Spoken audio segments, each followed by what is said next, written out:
Oh, hey y'all, Fatty here, and thanks for joining me on this video. Today we are going to be taming the Void Wyvern. I'm going to go over why none of these videos have traps and how they're almost absolutely impossible to get even tamed with a trap, show you how other people have kind of done it and the flaws I see in that, and from what I found, and the simplest, quickest, most efficient method of taming yourself a Void Wyvern.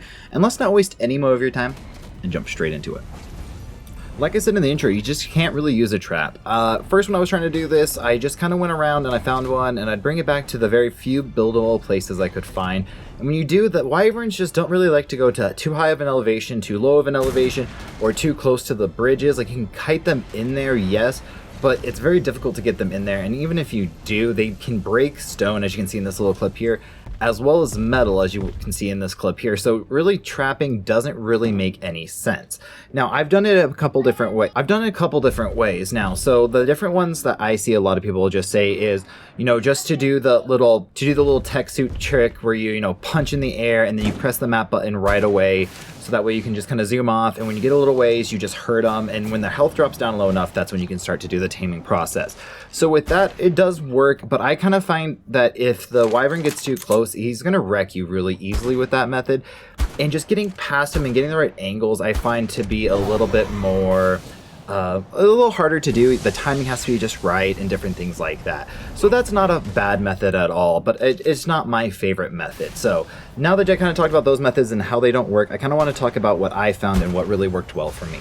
So first off, when I started looking for the Void Wyverns, I was kind of having a hard time. I would check during the changing of cycles, the resource cycles, which happens at midnight every night, and I wasn't seeing them all the time. When I do see them, they're usually higher elevations and usually near one of those entrances where players can get into this middle zone.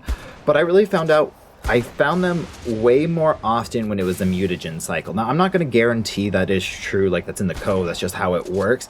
But for me, when there was mutagen in the middle, or you can get the ambergris and stuff like that, that is going to be the easiest time to tame a Void Wyvern. They're just there.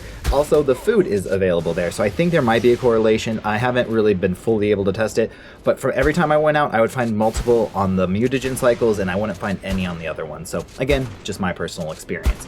Now, what I find the best thing to do is just to do little circles with them. They have a little bit of a harder time doing circles, and for some reason, they never really triggered their breath animation. And that's the time that I only got wrecked and got killed, is when they got the breath animation when I was about to mount them.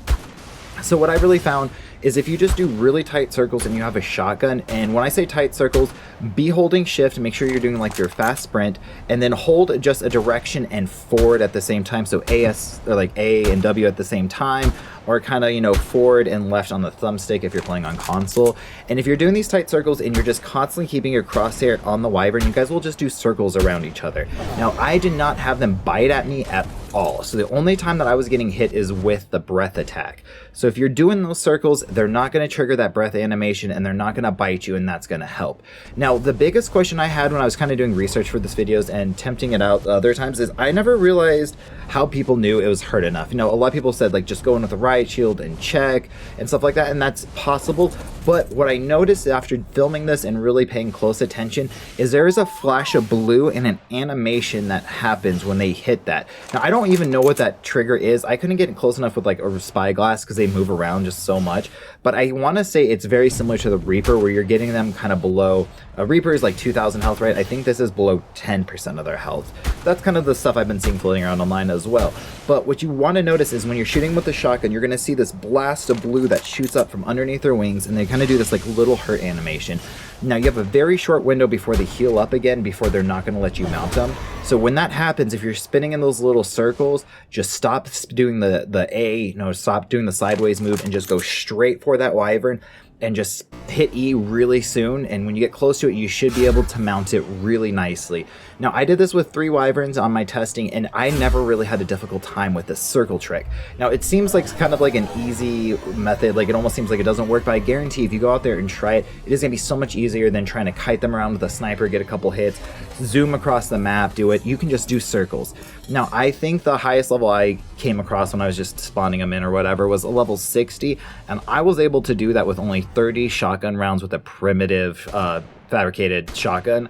So if you have a half decent shotgun, it shouldn't take that much. Even if it's a 150, I would say maybe just make sure you have like 150 rounds, 200 rounds to knock it out. And for mutagen, I was only playing on single player, but any of the ones I tamed only took 1 mutagen.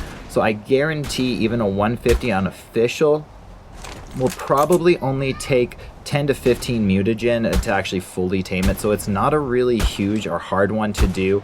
Just getting the mutagen and getting out there is going to be the most difficult part. And then when you do, you have yourself a wyvern. It is really great. It's a lot of fun. You know, space wyverns, it's a really cool addition. I hope this guide really helps you know all the different things that don't work, as well as the thing I highly recommend doing. Also, just a couple little small notes before I let you guys go. Don't forget that you cannot eat food or drink or like have a beer or med brews when you're flying around in space. So if you're hurt, you're kind of SOL. You're going to have to get to a safer spot. So maybe put a little bed where I showed those traps earlier in the video, or as soon as you get on the wyvern, you're going to be able to heal. So if you're on any kind of mount, you're going to be able to eat, drink, pop those med brews, stuff like that. But if you're just floating in space, you're not going to be able to do that. So just keep that in mind. And always, thank you guys so much for watching. If you guys haven't already, don't forget to like, comment, and subscribe for more guides just like this. And I'll catch you guys in the next episode. Peace.